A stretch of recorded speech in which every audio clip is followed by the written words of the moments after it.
Welcome, everybody, to the live stream. We're going to get going here in just a second.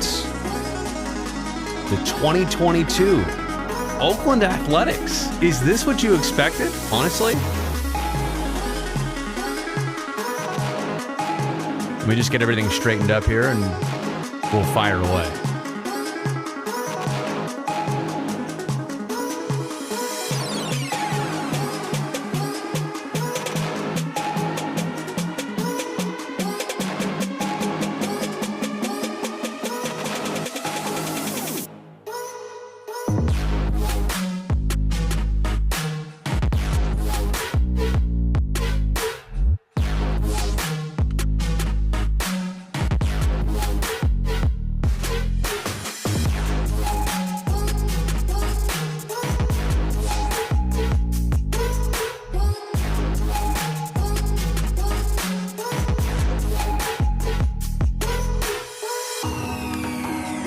All right, so 4 wins and 3 losses, 2 series in the books. And the A's had it rough out of the gate. They lost 2 in a row. They were down 5-0 on opening day before they even got a hit. Scored some runs, 4-0 the next day against the Phillies. But then ever since then, there's been something interesting about this team. They've been getting the results, but even in those 2 losses to start things off, there were statements. They came back. There was fight. There was personality to this team. And that's what we're going to talk about here. The 7 games, small sample size, but what does it mean so far? So let's fire away with the live stream. Here we go. Broadcasting live and worldwide. Here's Brody Brazil.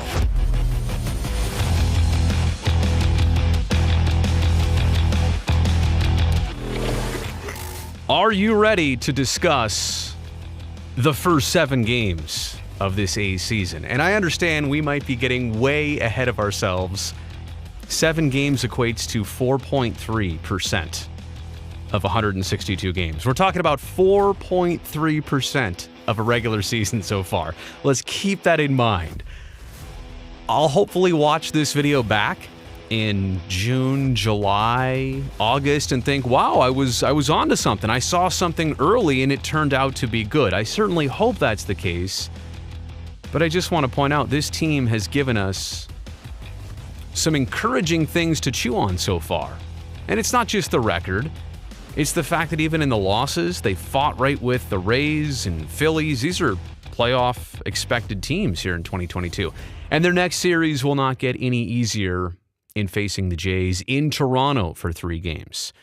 So there's a lot of stuff going on with this team. They're scoring a lot of runs. In fact, right now ranked 2nd in all of baseball, only behind Cleveland in total runs scored. Did you see that coming? Did you see the 4-3 record coming?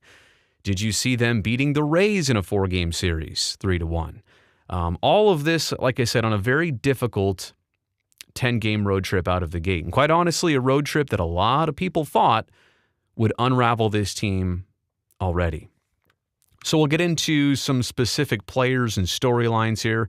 Christian Pache, I just feel like the impact being immediate is what everybody's taking notice of. Traded for Matt Olson, part of that deal, not just him, but a lot of prospects coming back to Oakland. But he is the one who is jumping right in first. He is ahead of time, let's say, or on time. I mean, I think the expectation was give him a chance if he earns the spot. Certainly he did that in spring training, and I understand maybe at first this young man was a little bit shocked by the deal from Atlanta, had grown his roots there, had really liked the premise and the opportunity of playing for that organization. So got unrooted quite quickly, comes over to Oakland. He's been hitting 9th in the lineup, which I also want to discuss, but playing center field on a pretty regular basis. I like Christian Pache hitting 9th, and I'm not saying that he is a 9 hitter for right now or for the rest of his career. Certainly not. But it's almost that lower pressure situation. He's a young player, very little MLB experience. Just put him in that role and kind of use him in a double leadoff spot. And certainly he's made all the routine plays. He's also made some exciting plays. How about today in Tampa? A 2-hopper through the infield. I mean, literally an infield single Couple errors, multiple errors out in the Tampa outfield between left and center field. Kiermaier couldn't get a glove or a hand on it. He's rounded second. He's rounding third. I'm calling it an inside the park homer. But how about the other day when, was that a Seth Brown hit that no, it couldn't have been. Somebody got the hit. Is it Sean Murphy got the hit that he scored on, I think? Sorry, the games are already meshing into one, but he made that tremendous personality type slide head first into home plate for the A's to get another run. And I think there are just these moments, great catches, great plays, base running, hits. He's already endearing himself to the Oakland A's fan base. Now, you like him, right? Do you also like Ramon Laureano? There's only 20 games right now as I record this until Laser Ramon's suspension is all done.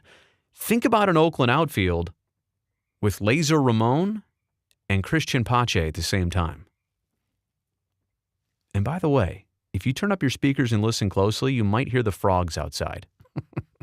It's raining outside. It's raining tonight. Apparently our neighbor's pool now has frogs in it. So there you go. That might be part of my live stream and my video tonight. But Pache, I love the immediate impact. I think those are the two words I could sum it up with best here.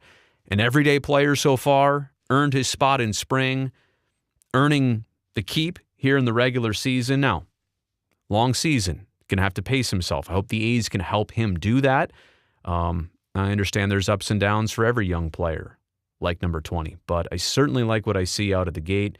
I think a lot of the tools are there. A promising career is certainly there. Let's just see how the A's can manifest that for him and with him. But Christian Pache, I think, has been one of the bright spots and stories so far of the A's. And look, it's going to have to be like this. Next players stepping up, young players stepping up. And I'm not sitting here telling you that we're going to revisit 2012 all over again. I'm not telling you that the Oakland A's are going to be doing the Bernie lean again. I'm not promising you anything after just 7 games. But they're making it interesting. And they're showing fight and determination. And when everybody had them down, and some people said they would lose 100 games this year, and technically, still possible. But I think the first impression we've already got is that this team has a little bit of a chip, some attitude, and they're going to show it. And they've got some talent, and they're going to show it. How about Elvis Andrus? Now, I'm saying here a second first impression. When he came over from Texas before last season, number one, huge shoes to fill in Marcus Semion's at shortstop. That was an impossible task. But Elvis had been around the league so many years, basically, though, all with one team. And he really wanted to come to Oakland, a team that he was familiar with, had played a ton of games against, and have that good first impression in person, right? I'm with you now. I want to really let that shine. And he really did not do that out of the gate. I think there were some injuries. I think there were some other things that hindered him early 2021. He had a great finish to his season. Quite honestly, he was one of the most dependable and important players down the stretch of 21, even when things were starting to fall apart. Elvis right now has hits in 5 of the 7 games. He's batting .308, I want to say off the top of my head. He's had a great start with the bat, and the glove has been solid defensively. This is kind of getting like the start all over for Elvis Andrus that he wasn't able to get last season. Again, I think most people could look at his career numbers and say, last year, that just wasn't him, and understand that and be okay with that. Got to turn off that screen. It's throwing a bunch of light on me. Sorry. But I think this season, this second time around for him, everything's just, it makes sense. It's more comfortable. Yeah, the team, the surroundings, the expectations, a lot different. But good for Elvis Andrus that, he can just wipe last year clean, ups and downs and everything in between, and just do another career season for him. And so far, he's hitting, 30 points above average, but doing what he's supposed to be doing, leading this team, everyday player at such an important defensive position, shortstop. So I don't think he got enough credit last year. I want to start giving him the credit this year out of the gate because he definitely deserves it. Kevin Smith, sticking with it. Now, I talk about big shoes to fill. That's kind of an unfortunate theme for the Oakland A's because a lot of positions were once occupied by players that had been around for a while, made a name for themselves, First base, certainly that way. The hot corner, definitely that way for the green and gold. How do you do what Matt Chapman did? Yeah, you just don't even try that. But Kevin Smith, until today, in Tampa Game 4 of this series, he had yet to have a hit with the Oakland A's. Had like 3 hits with the Blue Jays. So first knock of the career already in the books. But I think he was 0 for his first 16 with Oakland at the plate. And I'm putting that stuff aside. It was Game 3 of the series. So last night, he made a bunch of great plays at third base. One in foul, a catch in foul territory. One in the hole between short and third, kind of diving, get up and throw. He has been solid defensively. And look, I didn't even know what a platinum glove was until Matt Chapman joined the A's. I'd never heard of that before. Bob Melvin used to joke around and say, they made it just for Chappie. So you're always going to be measured up against something that's impossible. And yeah, in this next series, we'll see the A's go head-to-head with Matt Chapman. But I like the fact that Kevin Smith's sticking with it.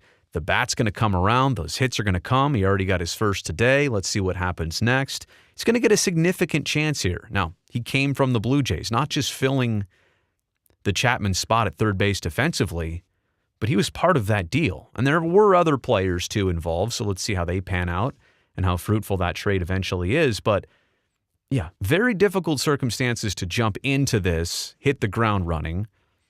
I'm sticking with it, too. I want to see Kevin Smith get a nice opportunity. What do we say? At least 50 at-bats. Hopefully that leads to 50 games, and then we'll go from there. We'll see how this works out. But certainly a player with a lot of promise and potential.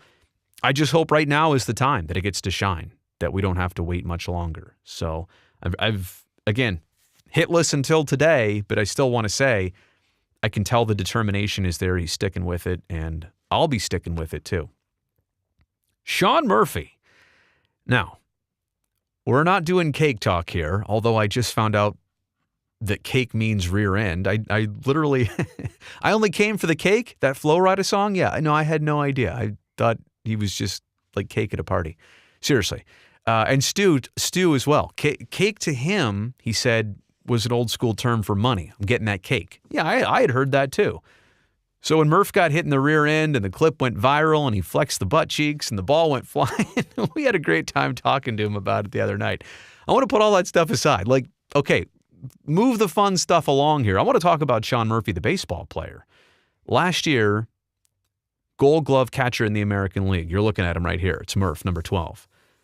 The glove, the defense, working his staff, all came around. And he said something interesting to us last night on the postgame interview. Stu asked him this question, and I thought he hit Stu's question was perfect and Murph's response was perfect. The question was, sometimes as a younger catcher, does some of your offense suffer just a little bit because you're working so hard? You're spending all your time with the staff.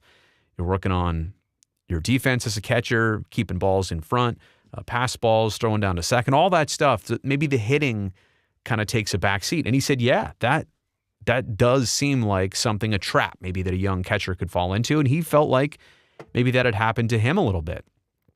And that's why I'm saying that Murph last year put everything together defensively. The staff just raves about him. So you know he's doing all the right things in the field. Calling a game, right? That part of that too.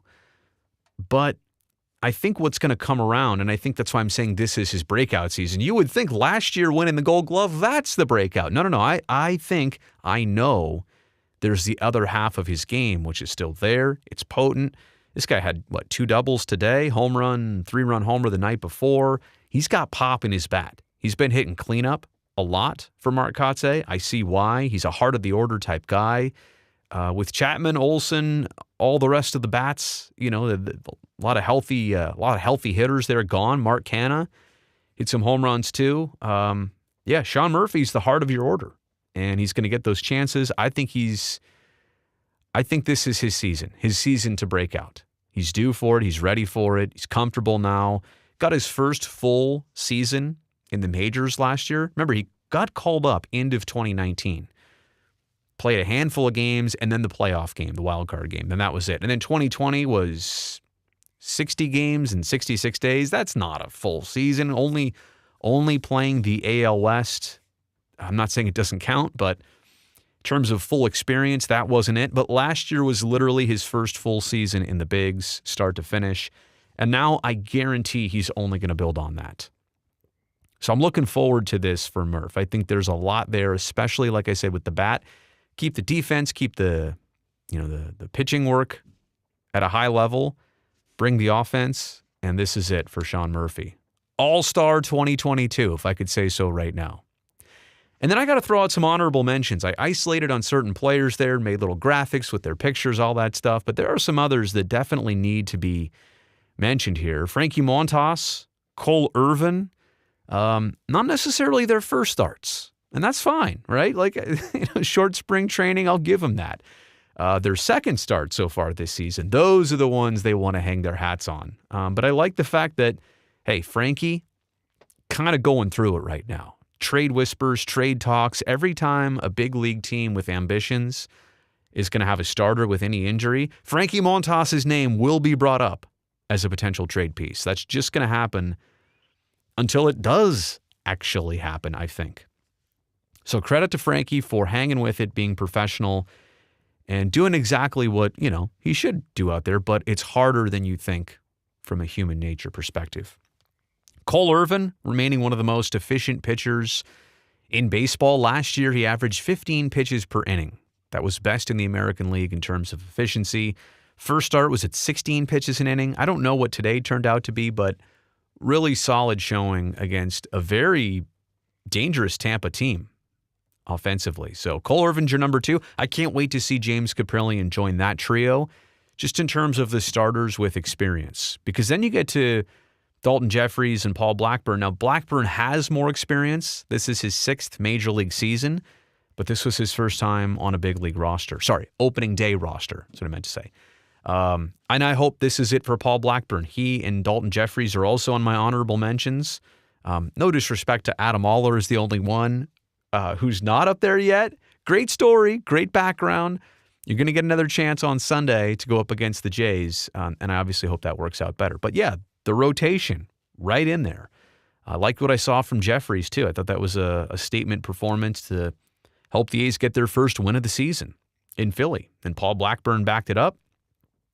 And then that leads me to the bullpen in general. And I don't want to isolate any one name here or solo anybody out. And I understand Trevino in his first 2 outings, ones that he wants back, situations that he probably wants back. But the bullpen in general has found its way a lot sooner than I thought. Of all the question marks of this team, it was probably up there among the biggest. Quite honestly, some live arms, some quick innings, some efficient work. Not a whole lot of struggles yet. I like seeing A.J. Puck out there at this point. Look, there were so many expectations for Jesus Luzardo and A.J. Puck, way up there. Luzardo not around. But I saw he did well with Miami in that last start. A.J. Puck, I just hope whatever role suits him the best, and if it is a bullpen, maybe it'll turn into a setup type role. I would love to see him thrive in a bullpen role if that's it for now. Maybe someday a starting role, but let's begin here and now with the bullpen. Give me 1, give me 2 good innings sometimes. I'll be so satisfied because the A's bullpen kind of needs a piece like that, maybe even more than the rotation does right now. So I give the bullpen a lot of credit so far. I didn't know what to expect, but I like what I've seen so far. Seth Brown. I should have made an individual slide for him, but, he hasn't homered in a couple days now, so I'm just kidding, Brownie. He's already hit 2. I think he's on track if he plays a bunch, and especially if he gets a lot of ABs against right-handed pitching, which, they're going to mix and match. But, look, he wants to be an everyday player. Played center field the other day when Kotsay gave Pache a day off. I just think if Brown gets enough at-bats, he's going to hit 30 homers this year, 30 plus. I'm going to ratify what I said before. I said, hey, he could hit 30 if he gets the chance. Well, I'm going to say he could hit 30 plus now if he gets the chance. His swing's looking good. It's not just launching the long balls. He's barreling up baseballs, making solid contact. Really like the opportunity here for Seth Brown. And then last but not least in my honorable mentions category, it's Mark Kotsay. And he's not going to want to take any of the credit. Like he'll say, it's my guys, whatever. This is, and we're talking about a 4-3 team. We're not talking about a 6-1 team out of the gate. I get it. But do you remember where the A's were last year after 7 games? Were they 1-6? Think about that for a second. the 21 A's with all the players and all the buildup they had, they were 1-6 after 7 games. So it gives you an idea. And look at the season. Then they won 13 in a row, late April into early May. So again, we're way early here, but I think what needs to be established is that Mark Kotsay took this job, and then the lockout happened for 99 days. And, well, he took it during the lockout, right? And then as soon as it ended, Bassett gone, Olson gone, Chapman gone, Minaya gone, already gone were guys like Canna, Starling Marte. The team from last year, the band got broken up a little bit. But Mark Kotsay still came in, still did his job, did what you would expect, did what he was supposed to do, set a tone with this group. And I saw it in, honestly, a very short time I was there in spring training. You can tell in talking to everybody that the tone, it was some question in the air, right? There was a lot going on. I happened to be there the day Matt Chapman was dealt, right? So there was that wafting around. But there was also the sense of, okay, that happened. We kind of expected that was going to happen. And for him to set the tone with this group and expect no less, it's not easy to do. And to get that respect like he's got speaks volumes. And I think, whatever happens next, if the A's win the next couple games or lose the next couple games on this trip, I think we got to start pointing a lot of attention and some more credit at Mark Kotsay, because his players are doing it on the field, but he has definitely calmed the waters of what's been a huge time of transition for this team. Okay, so now what to expect? 4-3, 7 games in. You've only played 2 opponents, AL East, NL East, right? But a certain bar might have already been set here. I mean, like I said, even in the A's 3 losses, they made comebacks, they made statements. They lost one of them in extras in the 10th, right, the other night. The other 2, they were, like I said, they were down 5-0 and 4-0 before they even got hits or scored runs. But they put things together. They came within, 1 run one of those games and 2 another. So a bar has been set. These guys don't quit. They fight. They grind. They're going to surprise some people. That reputation kind of already attaching itself to them. Now, I think this is also what to expect the rest of this year. I like the way they're constructed right now. I don't know how many games they'll win, but they'll be interesting. They'll be relevant. But if it gets further broken up with more trades, do they have all the right pieces to fill out the competitive roster they have right now? The attitude won't change. The heart, the core, the foundation, no, that stays the same. But do you have the horses if you lose a couple more players due to trades? I don't know if that's over yet. I certainly, I know it's a team that's probably listening to opportunity. We'll see what and when they act on something. Health questions, and that's for every team, right? 162 games, especially when you're younger. It's harder to, you're younger, you should survive more of the health stuff, but at the same regard, you have players who have never played into September and October, or even late August in a lot of senses. So, pace yourself, stretch this thing out longer than most ever have. So those things will be questions. I think also youth and growth are what to expect. Growth in a sense that, hey, a player like Christian Pache, great out of the gate. Love what you see. There may be ruts. There may be weeks and months that don't go well. I mean, that's just part of being a young player. This always happens with young players. They come up, and if they do well, the league adjusts to them. Then they kind of struggle through it. Then they adjust to the league. I mean, how many guys have we seen? Matt Olson actually is a really good example of that.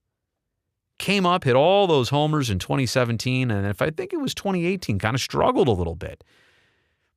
Made some adjustments. So, again, don't take it personal. Even some of the very best go through that exact situation. That could be at the plate. That could be defensively. That could be for some of the pitchers. There are a little bit of growing pains when you're younger in your career. But I think the last thing to expect here is respect earned by the Oakland A's if they keep this up, right? You already have people from the Tampa side after today's game and the series win by Oakland saying they were impressive. I didn't know what to expect. I didn't expect that. I didn't know what to expect. And quite honestly, who really could? I mean, main pieces, so many players, not a lot of external additions, a lot of internal promotions. And we're still early. And maybe this is a false hope. I hope not. False hope, I hope not. We'll see. Like I said before, this is 4.3%. In fact, I think that's on the next slide here. 4.3% is what we've seen of the Major League season so far for the A's. It is the tiniest sliver of a pie here. But like I said, through these first 7 games, I'm trying not to overreact. I'm just being honest. I think we've seen some things that give you a first impression, something to live up to, some calling cards, and all of it under pretty difficult circumstances. 10 on the road to start, 17 straight game days in a row. This team definitely going to be tested. So let me know what you think about the Oakland A's in this first little stretch and what they're possible. What's possible for them. Okay. What I'm going to do here now is get the presentation off the screen. I'm going to go to the Q&A. I'll dive into that. I don't know if I explained that before or promised that before, but I definitely will get into it now. So, also, let me tell you on the screen, don't forget to thumbs up on this video and subscribe to the channel if you're not already.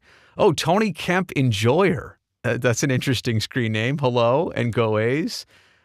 Wiggle Babies doing better than expected for sure. Not sure how they'll fare the whole season, right? I totally understand that. That remains to be seen, right?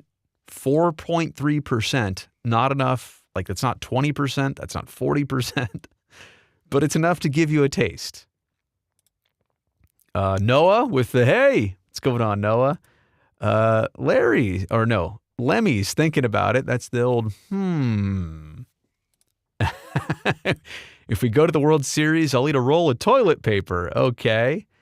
Andyland, yeah, and that's a good point. Could have swept the Rays, right? That game with extra innings should have swept the Rays. They were literally that close to it, which I think, hey, is encouraging, but also, yeah, to your point, it's another piece here I didn't even mention. Pache Uber Alice. I had to know there would be a Pache Uber Alice. I mean, there's a Canna, there's a Bassett. Maybe that's who you are. Maybe you are the same person who has molded into Pache Uber Alice. Thank you, Larry. You as well, too. I'll be on bright and early this Sunday morning with A's Baseball from Toronto. Ali Frazier, good to have you here. Oh, I was formerly Canna Uber Alice. Now it's a Tony Kemp Enjoyer, so now we know. Hit the thumbs up. I really do appreciate that. All right, there's a lot of back and forth here, so I think I said this, I hope I did on the video before, but yeah, if Laureano plays right field, the real Jadeveon, again, think about that outfield. Pache in center, or I don't care. It could be Pache in right, but you want two strong arms in center and right field. Maybe you want Ramon in right field strategically. He can play center. We know, but maybe you want to take advantage of that arm on a long throw to third base. That's the longest throw in baseball. One of them. I'm really looking forward to that potential. 20 more games for Laureano, 27 game suspension, 20 left. Rather keep Bassett than Manaea. Well, that's all water under the bridge now at this point. Let's see what we got here. Chapman has had a rough time in Toronto. Yeah, I think just a small handful of hits. The average right around 200. But hey, it's Chappie. He'll find a way. This is early. In the same way I'm pumping up the Oakland A's after 7 games.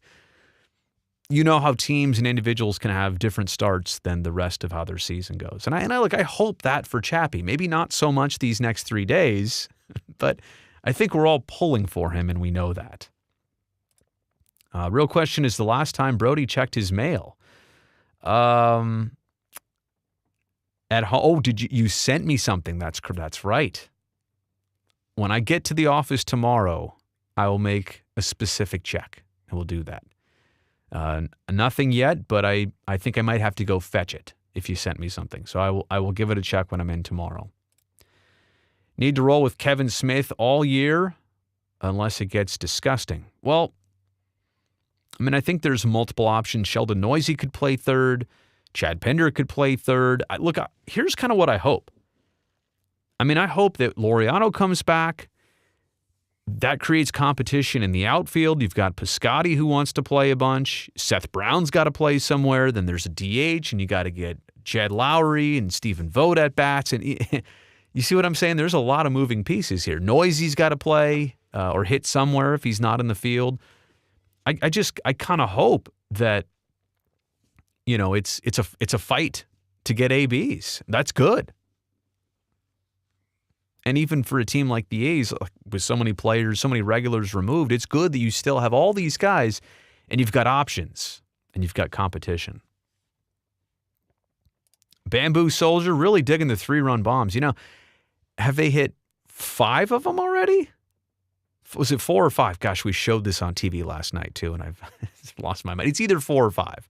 I think it's 4 with a grand slam, right? That's probably the math on it. But last year, they hit a total of 15 3-run homers. So 7 games in, they're basically a third of the way to their 3-run homer total from last year. They hit so many solo shots last year. Love the long ball. Hate the fact that it always happened with nobody on, especially for Seth Brown. So that's been one of the reasons why they are the second leading team in the majors in runs scored right now, only behind Cleveland. Still too early in Genesis 2020. Look, I'm here with you. I'm making this video. I'm doing this live stream because it is worth talking about, but it's also worth taking a grain of salt right now too. It's. I think we'll reflect on this differently in the long term, or we'll look at it and say we weren't that far off. You don't know how it. There's 2 ways about it. And again, I want to see the team intact so that they can get the opportunity. Baseball seasons, rarely do you start with the same team that you end with, right? Things happen, people change, stuff, unexpecteds. It's crazy. So we'll see how that goes. Are the A's staying put with Montas, or will he be moved eventually this season? I'm not a GM. I don't pretend to play one on television. But my buddy Stu is, or has been, and it's his instinct that Frankie would be kept with the A's for most of this season, and if dealt, would be a before the deadline thing, which I understand for Frankie, that's a lot of waiting, that's a lot of anticipation. That's not easy. I want to point that out. It's not easy for a human being. I hope everybody watching this and who's an A's fan can understand that and kind of respect that. AC, I agree with you. I love that they're better with runners in scoring position this year. That has been noticeably different. The key hit is like, oh, it happened. Even Pache today, when he got and I'm calling it an inside the Parker. I know it was a single and 2 errors, basically. But he had 2 runners on. He cleared the bases. Even if he just drove in 2 right there, not himself. Big hit. Murph's had some big hits like that. Is it Jubei Ninja? This is way too early. And I'm not disagreeing with you. Impressive that they took 3 or 4 from the Rays. No, I get it. I totally get it. The defense took a hit without the Mats. Totally agree. Look, but they need to be solid and fundamental. They need to be solid and fundamentally sound defensively. I'm not asking for all the highlight reel plays. They'll happen, right? But I'll also understand a play that a individual can't make because they're only human. I'll get it. But just be solid. Make the plays you're supposed to make. Mobbing correctly. This team has surprised me so far. Can't wait to see what else is in store this season. It's a good way to put it. Kotsay had some knowledge that the bigger pieces were moving, so he knew what he was getting into, but he's expecting them to win regardless, and that's fantastic. Yeah, I think, Tony, we all knew when Bob Melvin departed, that kind of set off the red flags about the potential retool, rebuild, whatever the terminology is, and I think that was apparent to everybody. And yeah, you're right. It's not like this hit him out of nowhere. I think we all had that in the back of our minds, but when you see it happen, it's kind of like, oh, that is happening. Like right here, right now. Okay. It's not easy to go through on the inside looking out, for sure. Now, Bradley Pooper, and yes, I said that. I do want to say this. I mentioned 2012. That was the year that the A's were not supposed to do anything. And in fact, it wasn't even until about the All-Star break, I think, that they crack a 500 record or so. I mean, it was late that they dug themselves a hole even to start 2012. So I don't want to go down that road of promising anybody anything. That was magical. And then they ended up winning the division on game 162 against Texas. I love revisiting those last 3 days. That last entire homestand, they swept the Mariners and then Rangers in 6 games to get a playoff spot, have a chance to win the division, and then ultimately win the division when Josh Hamilton dropped the ball. But yeah, a lot of stuff happened in 162. But I don't want to put any pressure on this team to have any expectation of being a playoff group. If they are, oh man, I would love that pleasant surprise. I would love to be shocked by that. I really would, but I don't want them. I just want them to be respectable, play good baseball, stay together this year. You're building towards something. So you almost don't want to, it's like weird. You do want to taste it and you expect to, but I'll definitely understand if they don't. Oh, come on. No, I've seen this before. I've seen people say, what's Coco doing? Well, he's out of the game. But where is Yoenis Cespedes? If you've already got Jed Lowry, some other people said get Josh Reddick back. He's playing in the Mexican Baseball League. Didn't know I worked overtime. Well, late night live stream, it's a pretty easy gig here from home. What's the take on our closer? It's this. Lou Trevino was solid all of last year, kind of until the end, hit a real rough patch. The entire team did for a lot of different reasons. The offseason, the chance to reset, and he has not, there hasn't been, the string yet of that. So I just hope he can kind of get the little shakiness out of it. Just have a couple solid outings. We owe it to him.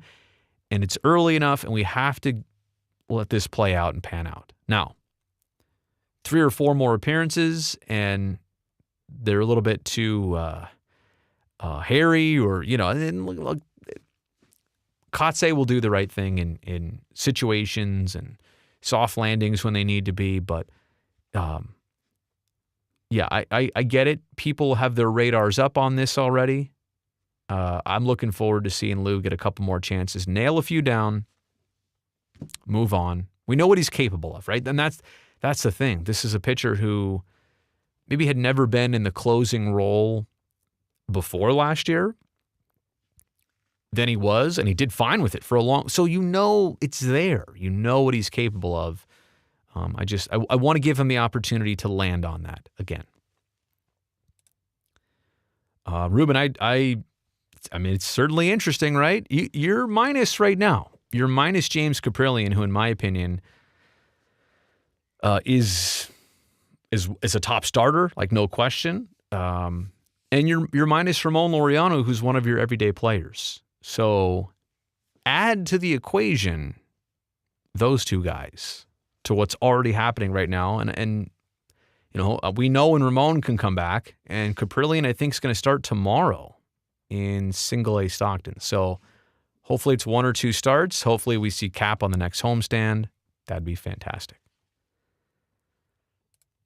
Any chance Blackburn continues success?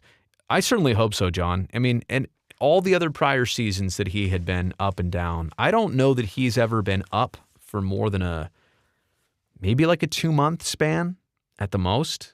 A lot of his, opportunities were limited by time or situation or whatever, but clearly this is the sustained opportunity that he's been, desiring and aspiring to. And I certainly hope that this is it for him. I hope he can latch onto this. What I saw in the first start looked great. Said he's been working on a few things from seasons prior to this one. So I can't wait to see it. I mean, imagine this, 6 Major League seasons, but never an opening day roster until this year. Right now, the situation is what it is. Opportunities are there.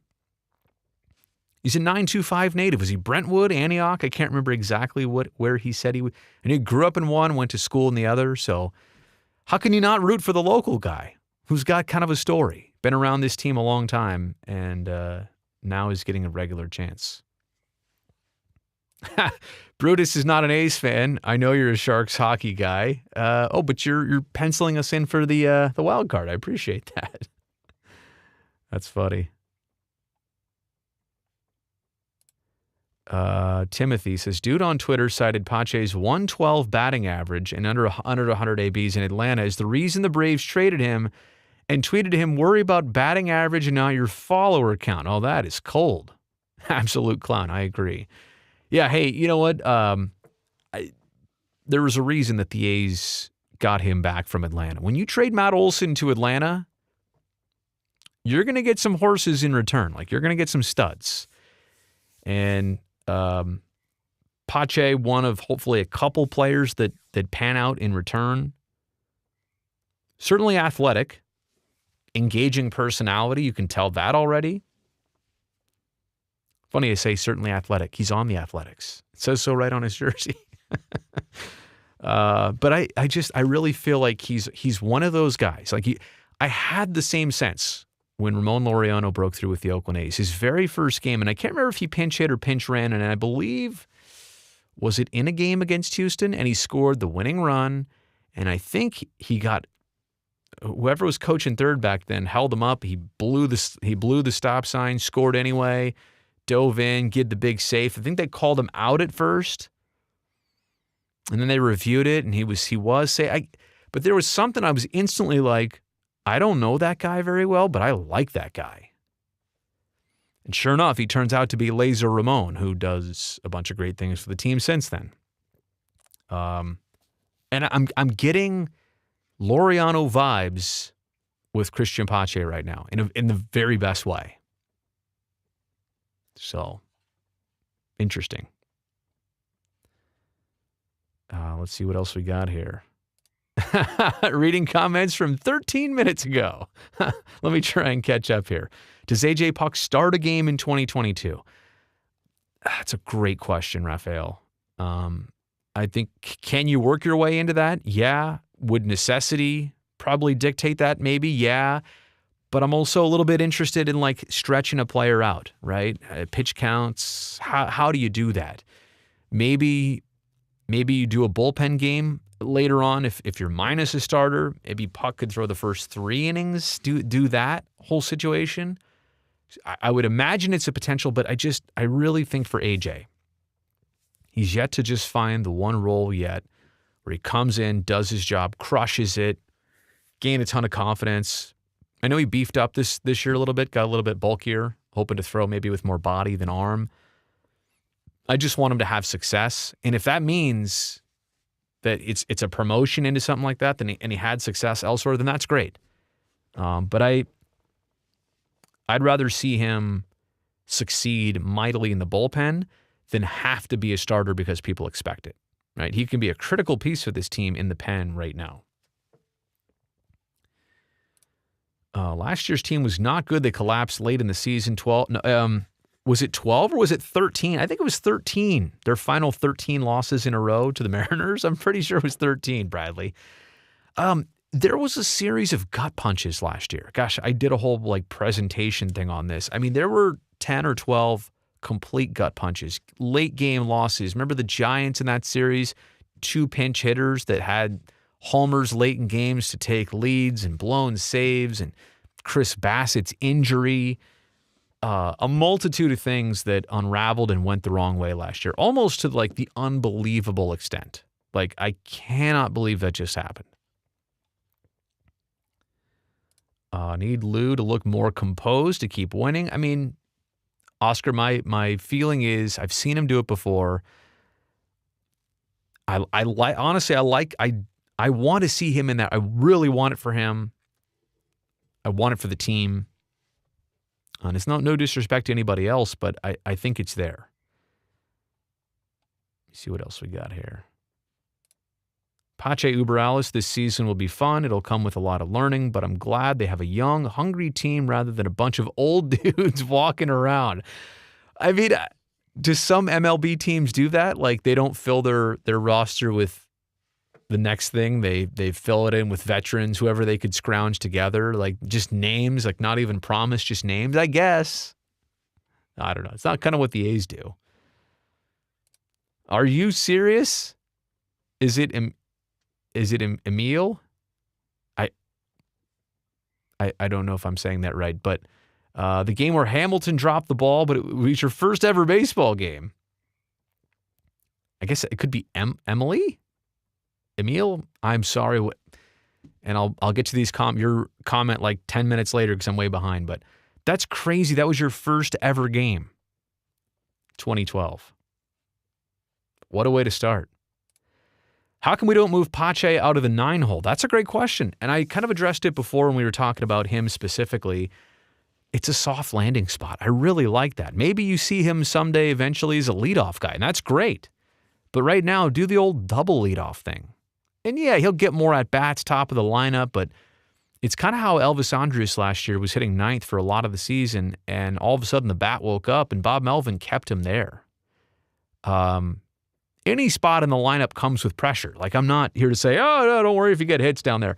No, I'm saying that lengthens the lineup. It stretches it out. You could do the double leadoff thing, turn it over a lot easier if he gets on base. Sometimes, Samuel, I think that's a great baseball trick. You have a guy, he does well, he can kind of live under the radar, put him in the 9-hole, under the radar, surprise the world, right?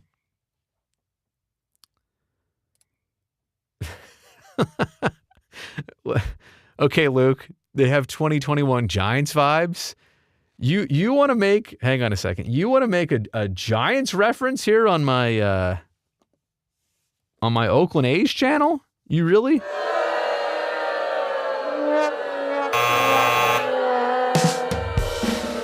I'm going to give that one a big fat.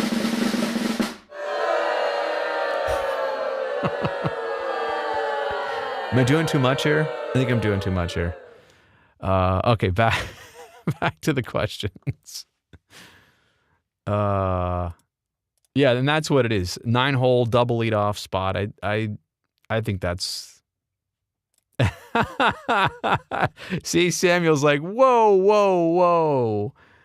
No, look, wait. Where was that comment? Okay, let's go over this. I'll address this for real. Scrappy offense, yes, but I mean the Giants. What was their payroll last year? A scrappy offense is when you're a $33 million payroll team. Then you're scrappy like the A's are. That's scrappy. Not we spent $172 million. That's not scrappy. Good pitching, no doubt, and a new young manager, no doubt also. Gabe Kapler had way more experience at the big league level or managing anything than Kotsay did, certainly before, a week ago. But the Giants of last year, did they win 107 games? They caught lightning in a bottle. Did they add Chris Bryant down the stretch?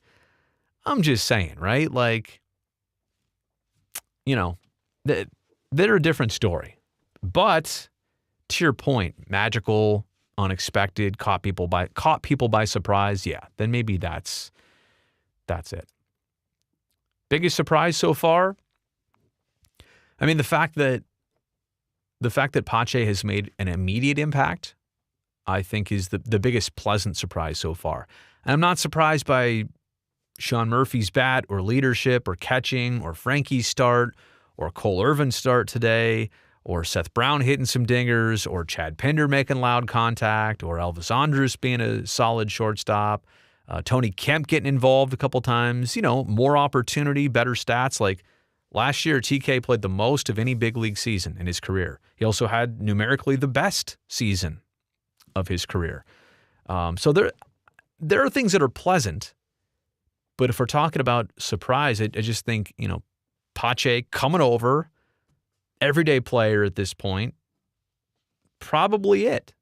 I would also say the bullpen as a whole, and being pretty solid and reliable so far. It's definitely been a surprise. I say that respectfully. Those guys expected to do that. But I don't know that with as much turnover and transition that everybody thought that's how it would play out. Oh, Luke just going right after it. When Frankie gets traded, who's the next man up? Well, don't forget, you have Caprillion being added to the mix. After that, I'm not going to dive much further. Let's keep it 6 deep right now, and we'll worry about that. We'll cross that bridge when we get there. We'll also, we'll know more in the season if that's it. Oh, I think. Oh, Emil. See, Emil, I appreciate you for clarifying that. I got to tell you, and I've said this before here on live streams, one of my biggest fears as a broadcaster is doing this, having a name pop up, and I'm like, oh, there's 2 ways to say that. And I'm going to have to choose one of them here on the spot. I don't know you, and I don't want to make you feel bad. Some people do look at my name. I mean, Brody's pretty simple, right? But that even they'll get that wrong. And that's a different name, but I've seen other ones get butchered, and I don't like to participate in that. Let me see here.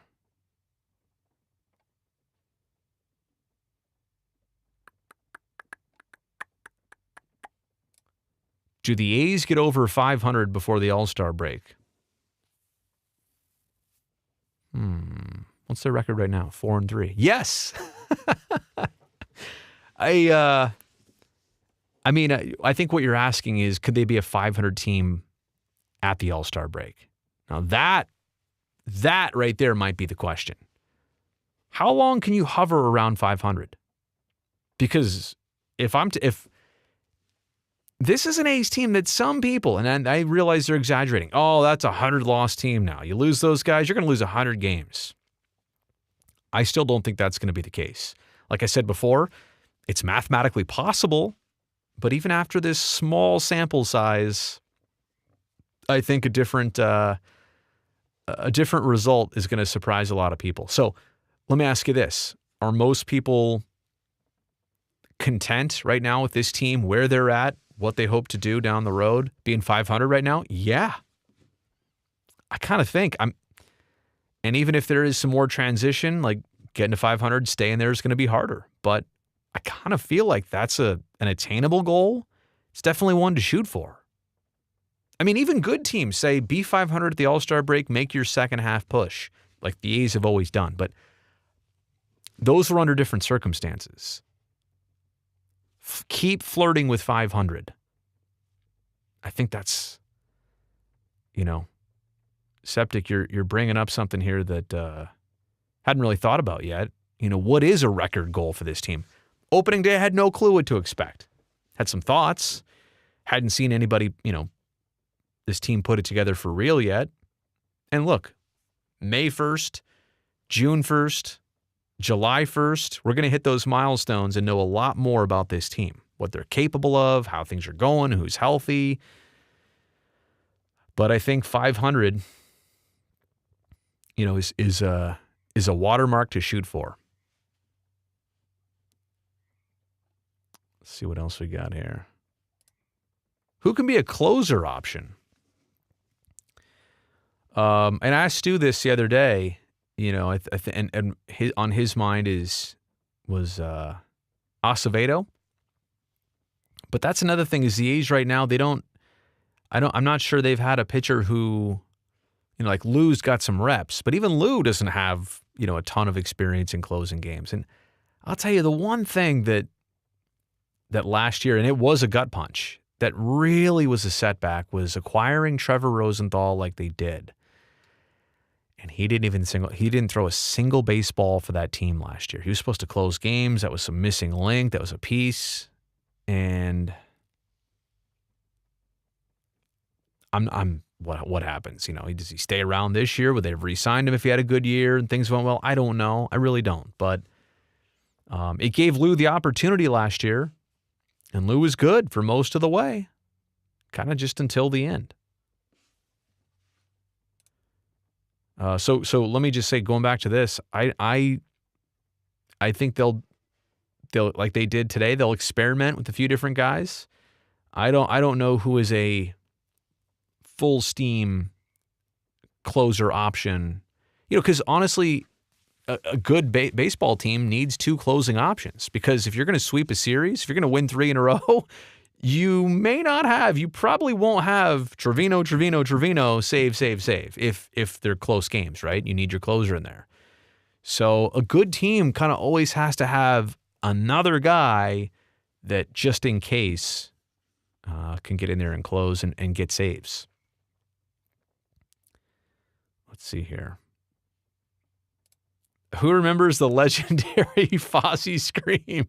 Yeah, in the background of that hit, that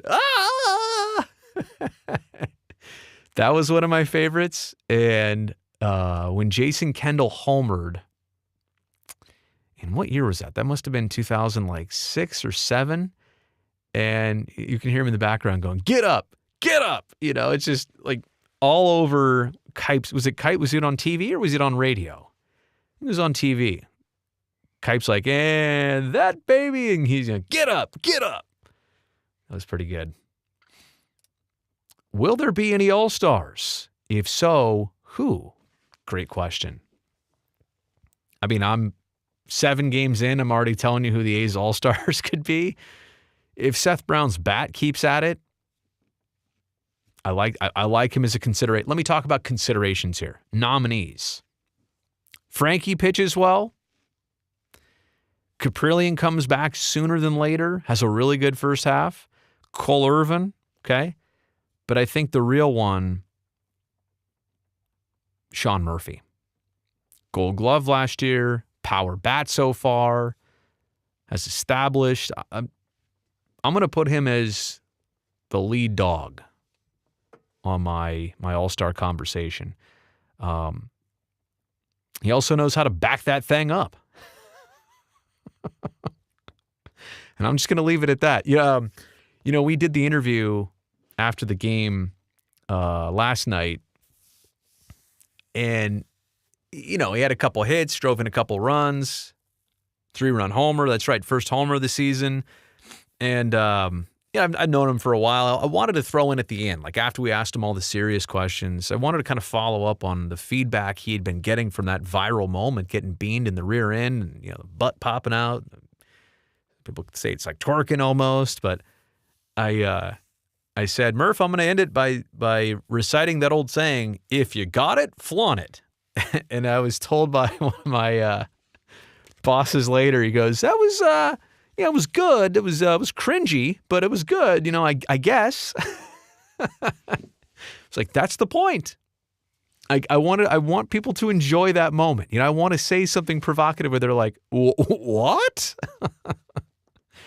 Do I have a something like this? "Hey Murph, if you got it, flaunt it."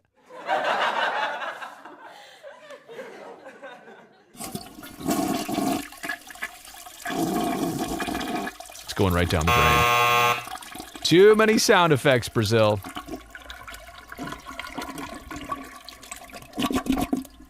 Okay. Back to the question at hand here. Where are we? Talking about All-Stars, yeah. So, Sean Murphy, up there for me, no doubt. Among others, though, and I would love another pleasant surprise if somebody else emerged. I also have a full rant on this, though. You know, all-star teams, are they literally first half all-stars? What about a player who had a really good second half last year and then had a pretty good first half this year? Could they ever be considered? No, because nobody remembers last season and it's this season's all-star team. But it's really only the first half all-stars. So, you ever think about that? Like what a player who is a really good second half player and is never an all-star. Let me tell you a player who was a great second half player and he was never an all-star. Do the sound effect here. Eric Chavez was never an all-star. He was never an all-star. I kid you not. Xavi, never an all-star. Xavi, never an all-star. That's ridiculous, right? I'm doing special effects here, but if you have good first halves, you can be an all-star. If you have good second halves, you probably go to playoffs and win some games.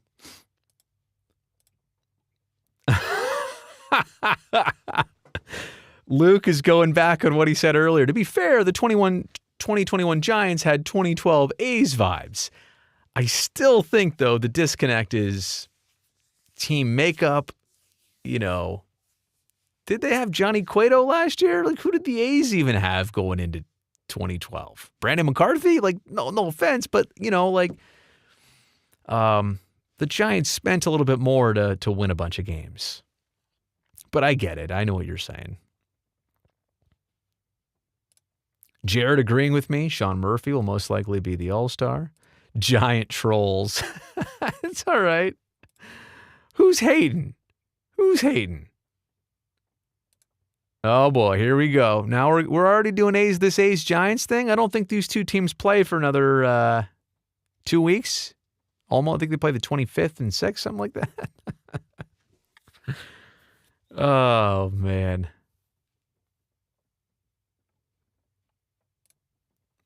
Our bullpen is my biggest surprise. Our pen has been great so far. Luke, I agree. If you're talking about the A's, I really didn't know what to expect. There's only a handful of names with a small amount of experience. And you're already starting to see, too, kind of a rotation of, okay, we're up on the scoreboard. Here are the guys you're going to see. Okay, we're behind. Here are the players that we need to pitch, chew up some innings, buy our bats some time to give us a chance to win. Those are two distinct groups for every major league team, right? The plus guys, the minus guys. If you're a minus guy, yeah, you want to earn your opportunity to be a plus guy. But those minus guys are still important because a team like the A's that can put together comebacks, if the minus guys aren't doing their jobs, the bats never get a chance. So it's interesting and it's cool that we're starting to get to see the rotation of who's who and where's where. Abraham going to opening day. I'll be there with Stu. Potentially see you there. Yeah, you know what? I think Billy McKinney is getting a significant chance. And let me talk to about the first base situation. That's one that is interesting to me because he can play there. I mean, if Pinder had to, he could obviously play there. Stephen Vogt can play there. Jed Lowry played there the other day. You got a lot of first base options, and Billy McKinney, same thing, right? Like, can play an outfield spot, could play first base. You called it. I'm not surprised by it either. So I'm right there with you on it. Holy smokes, I'm so good. All right, sorry, I'm so far behind here on the live chat. What's good? That's what I was looking at from Boston. KSR, I appreciate you being here. Luke's having to defend. I get it. It's okay. Oh, grab those feral cats. It's binding adoption season. Yeah. If you haven't heard, there's apparently a cat situation at the Coliseum. I should do a little video on that, do some investigation on that. And apparently not just at the Coliseum, but also at the old Oracle Arena. There's an excess amount of cats they're breeding at the Coliseum. The A's can hit. Holy. Sean, look at you on the on the bench there in the dugout. I like it. Yeah, they've got the second most runs in all of baseball right now. Brazil, why you an A's fan? Well, you're the 100 question man, so let me just give you one answer. It's been that way since 1981. What else can I say? 500 plus a hot streak equals wild card. Just give me the first part. Just give me 500. I'll be happy with anything. Speaking it into existence. Okay, I thought I was crazy doing a video, and by the way, you should see the beginning of this video where I really break down what's going on the first 7 games. But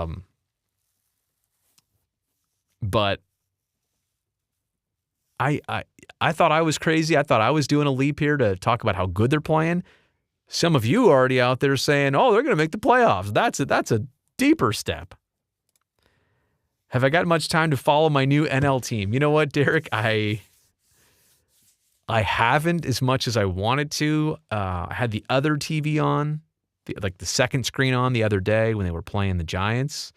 And they got blown out that one night too, 2 nights ago. But not as much as I want to. I'm kind of waiting until the A's are playing some West Coast games too. So I can, when they're on the same coast, it'll be a lot easier to follow. My free time outside of that is a little bit limited lately. Oh, what's up, AJ? 8 straight losses for the Sharks, huh? Yikes. You've talked Howard Terminal into the ground, as we all have. But is there any reason to think at this point that it will become a reality? They just keep getting pushed back at every turn, it seems. Let me state you this, AJ. April 14th is today. What were we talking about last year with the stadium on this date, 2021? There was hardly any realistic discussion. There was no environmental impact report. There was nothing being discussed by the County of Alameda, the City of Oakland, the BCDC. There was no opposition group, which, I'm just going to leave right there. I'm not even going to give that time. What I'm saying is so much progress has happened since July 20th of last year when the city council got together and approved a term sheet that was not exactly what the A's proposed, but the wheels got in motion on that day. And ever since then, and that is basically 9 months ago. I know it feels like it's taken forever, and I do think there are other hurdles. There are other things still to be sorted out, settled. Community benefits agreement, development agreement. Yeah, okay, those things are being worked on. But there are other things that need to be passed, voted on. But at the same regard, so much has happened. So much. If you're looking at this from the way outside, I understand why people don't see the progress. But if you've been following this step by step and understanding from the beginning that it was going to take a lot, and they're getting through it, and there's delays here and there. And of course, I think everybody would have wished that the end of last season would have brought some answers, but that's fine. Here we are saying that the end of this season will definitely bring some answers. Hopefully the right way. But yeah, they do keep there is pushback at almost every turn. A lot of times, you're right. But I counter that with the things that have actually happened to get us here. So this is almost like a stat. You know how sometimes in sports there are those stats that could say really 2 different things? The stat is what it is. But you kind of go, I could twist that either way. I really feel like that's what the Howard Terminal situation has been in terms of setbacks versus progress. You could see it as, oh man, still going. This is frustrating. It's not going to happen. Or you could see it as, okay, this is an uphill battle, but whoa. We're way up, higher up the hill than we were at the base. We were at the trailhead last year. So, better start than I expected. Still frustrating with another rebuild. Any update on the new ballpark? Several critical junctures. One coming up here, 5 or so days. They're just going to make sure that there's no referendum vote on this. I don't know if that's still being pitched by city council. I think it'll be cut down quite quickly. But But there are other critical votes in the month of June. And yeah, I mean, I don't want to get into all the details here, paint this picture for you right now, but this baseball season should dictate what the A's are able to do at Howard Terminal. And I think when you talk about the rebuild, if there's frustration, think about it this way. We're still several years away from putting a shovel into the ground. And, you know, hopefully it's 2 years away. Like 24 that would open a new stadium by 26 or 27 or something like that. But the players that you acquired, the Olsons, the Chapmans, they came up in 22. They would have been 10 years into their probably big league career when a new stadium opens. Like, they're doing this recycle, I think, largely because of the timing of a new stadium and hopefully what happens next. There you go. Last year, the Braves had a losing record at the All-Star break. What did they end up doing last year? Were they okay? I'm kidding. I can't wait to see Stephen Vogt's ring. Yeah, I mean, look, I'm not saying go to the playoffs. I'm not saying win a World Series. Just be 500, be respectable. I think that's a statement in itself. Mike Fiers, I saw on his Instagram he's playing for a baseball team in the Yucatan Peninsula. He's in the Mexican Baseball League, as far as I understand. I feel like this year's A's will prove critics wrong even more as it goes on. Okay. Reminds you of the 2013 A's, where that team was scrappy as the season went on. Hey, Frank, I think that would be, I know that comparison. I agree with you. It's a good one. It'd be great, right? If this, you know how people are saying, well, maybe they're overperforming right now. But to your point, maybe if there's more to this? And this is just the start of it. Is Ricky still involved with the A's? Well, I haven't been around, and I haven't seen him around a ton. But I can't say for sure, and I don't know how much limitations there were with COVID, everything else. So as far as I know, yes, but I can't say that to 100% degree. Let's see what we got here. When are we trading hockey jerseys? Oh, depends what the trade is. I like the sound of that. Snead is looking good from the left side. He's been again, didn't know what to expect out of the bullpen, but I've liked him so far. I think I'm almost actually getting caught up here with the live chat, which is great. Oh, Brutus. There is just no room for that type of...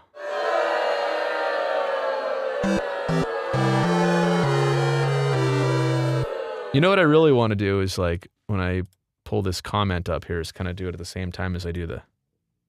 Wait for it. Oh. Pache. Brody, come to the orange-black side of the force. No. I don't have that button set up right. The answer is no. That's a dream for you. Oh, I see somebody has joined the super chat here. Let me go find that one here. Oh, 2 people have. Jay. Jay Phrase. You look great and I'm proud of you. Thank you so much. You're a good man. Don't let anyone tell you otherwise. Well, wait, are they? Is there some talk of that, Jay? Do I need to know something? Hope to see you at the Collie this year. A hot dog on Hal. Oh, wow. Good name drop on Hal, the hot dog guy. Jay, thank you for being in the super chat. I really do appreciate that. As I've told other people here before, when this does happen, all the funds from that go to supporting this channel, subscriptions to things like Adobe, Creative Suite. All this stuff costs money to do and operate and run. And so I do it for, kind of a passion project, but it obviously helps me have to support the cost of it. So, Jay, thank you so much for doing that and for the channel. And same thing to Dr. GTI, who just joined the super chat but didn't say anything. Said, here you go. Little contribution and that's it. See, I keep going back to Jay's comment here.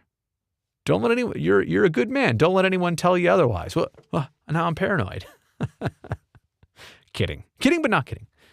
No, I really do appreciate it. All right. Let's see how many more questions I can get to. This is a good lively chat here. How much rent do I charge Curtis Brown? AJ, this is a baseball chat. We're not talking hockey here and what Curtis was doing on the pregame show without me. No, I live rent-free in his head, right? That's how it goes. Oh, there we go, Dr. GTI. You are so welcome. The extra steam. Keep up the extra steam. You got it. Murph is famous. Yeah, he's Baby Got Back. I can't play the song here because it'll like screw up the copyright of my video, but was it Sir Mix-a-Lot who once said, LA face with the Oakland booty? In fairness, I saw somebody else put that on social and it was like, okay, that's clever. Very clever. Do I ever think they'll open up Mount Davis again? I mean, if we're talking a couple years of baseball left at the Coliseum, yes, for big games, playoff games, last game ever at the Coliseum, man, think about that. Ooh. Just hang on. Let's do some ASMR here. Watch, let me kill the lights in here.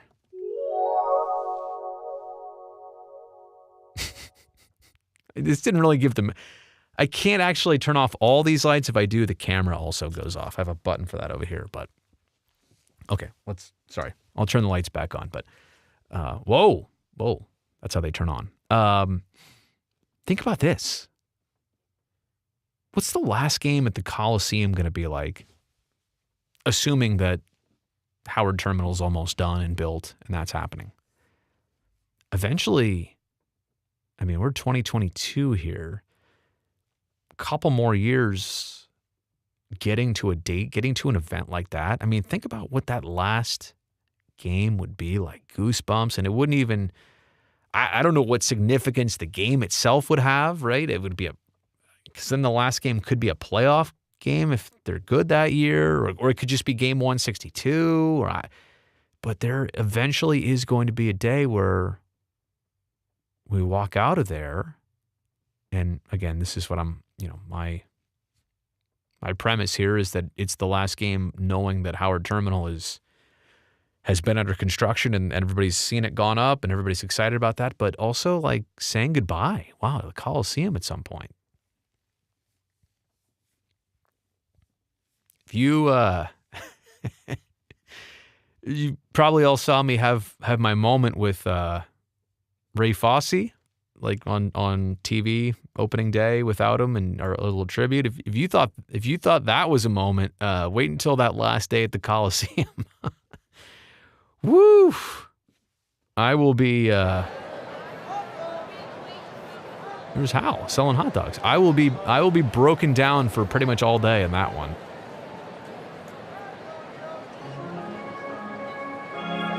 We're at that game right now?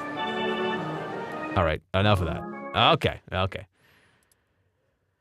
Let's see what else we got. Murph's rear has got eyeballs on the A's. What? Murphy cakes.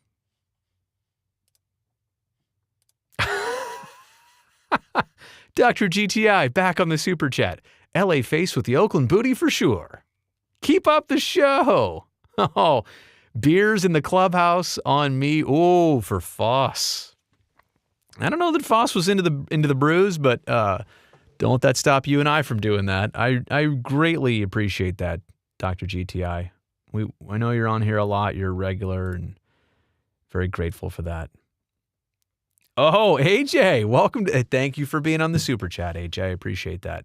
A donation for your chiropractic physician to help fix your back after 6 months of carrying Curtis Brown.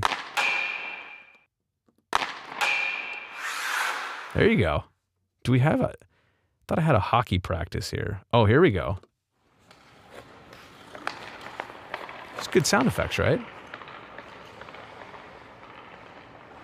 Brazil shoots. Brazil scores. Well, bar down, and then he stops. Okay. That one, you know what? I think that one's going to get me this here.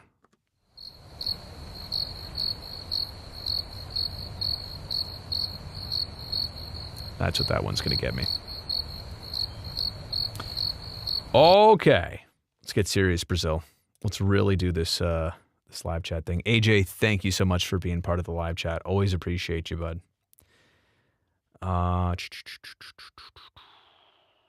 Giants never had Coco vibes. Never had a player like Coco, you know? But who has? Like, Coco was his own entity. I would like to get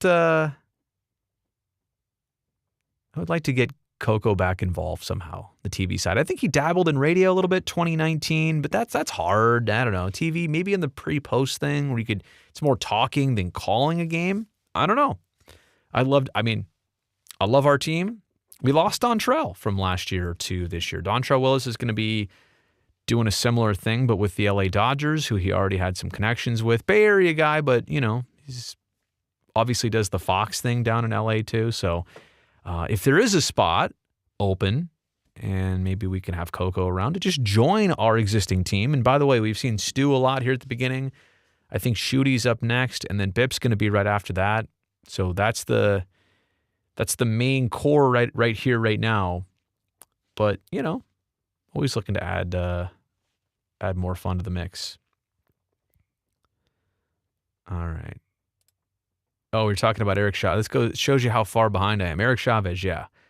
Not once was he an all-star, and it's very weird to say that he was never in the Midsummer Classic. Agree with you. I saw that, and I'm pretty sure that's true. You know what? Let me just see if I can confirm it here. Give me 1 second to pull this up. But 1990. Let's see if we can find it here. Okay, so we're almost there. Let's see what we got here. Make this a little bit bigger. The California Angels. Okay, team payroll. Now, wait a second. Yeah, I heard it was 1990. Their payroll was $33 million. And that's not true here. It says 19,987. Man, that's amazing. 19 million for a 1990. They went to the World Series that year. They got swept. They got shocked by the phone buzzing at me. They got shocked by the Reds. They got swept by the Reds. Let's go to the next year here. Was it 91? Let's see here. Oh yeah. Okay, so okay. I found it. Yep, that is true. There's the 1991 payroll. There's the Oakland A's at $33 million. That's it. So apparently that's actually true. How can you be covering the A's after the Sharks game tonight? Well, I have switched gears. It was about 9 days ago. I think it was last Tuesday.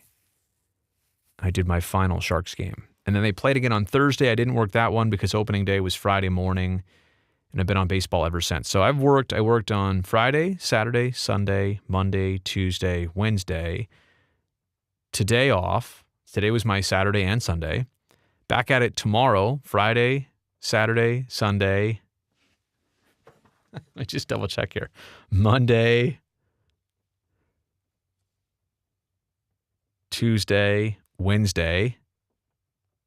And then I think I have maybe a day off after that. So, yeah, working a lot. A's have 17 straight game days in a row. I think I'm doing 14 of 17, something like that. It's a lot, but hey, it's what we do. Especially in April when things are starting. Everybody's got to pull their weight to start off. And last year, I think I ended up doing 120 games anyway. So that's I'm used to it. That's what we do.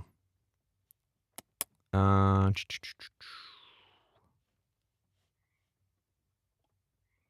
we get to keep Montas or at least get a monster return. You know what, Red Table, I think, and that's why the A's are holding off here, because some team down the road is going to lose a key starter, lose a key piece that, they're going to want to replace like instantly. And, having an asset like Frankie Montas, that's what some team's going to be looking for. All right. Well, to be quite honest, I unfortunately, Bob, they've lost 8 in a row. It wasn't long ago they lost 7 in a row also. Not here on this streak, but in a prior streak. Gosh, I wish the season would I wish they could have just 9 games left. I guess they could still make a little push, just finish nicely tonight, eliminated from the playoffs officially, but I filled in on the broadcast. I'm not sure that you saw me. I don't know if you're talking Sharks or A's, but I've not done that. But thank you for thinking of me. I just want to be clear about that. All right. I'm just scrolling through the comments here. Got some of those in. All right.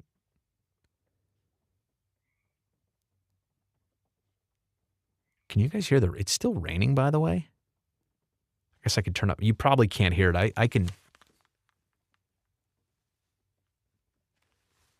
I didn't think it was going to rain like all day. I mean, I saw it was overcast this morning and drizzling a little bit and then drizzling more. And it's 11:30 at night. It's still going. Kind of shocked by that. All right. I think that's it. I think I'm going to be signing off here. Went a little bit longer than expected, but great to have everybody. Really appreciate the excitement about the A's so far. It's been fun. It's only been 7 games, but that's what we're here for, right? To figure out what this team is capable of. Enjoy the ride. I'm not saying ride the wave. That was last year's thing. But 4.3% of the season has been played. And they look fun so far. So we'll leave it at that. Again, thanks everybody. Be back on pregame live tomorrow. I think it's 3:30 we're on. A's and Blue Jays, Oakland, facing Matt Chapman for the first time as a Blue Jay. All right. I will talk to you all later. Have a really good rest of your night. All right. See ya. Hey, thumbs up on this video before you leave, and don't forget to subscribe if you don't already.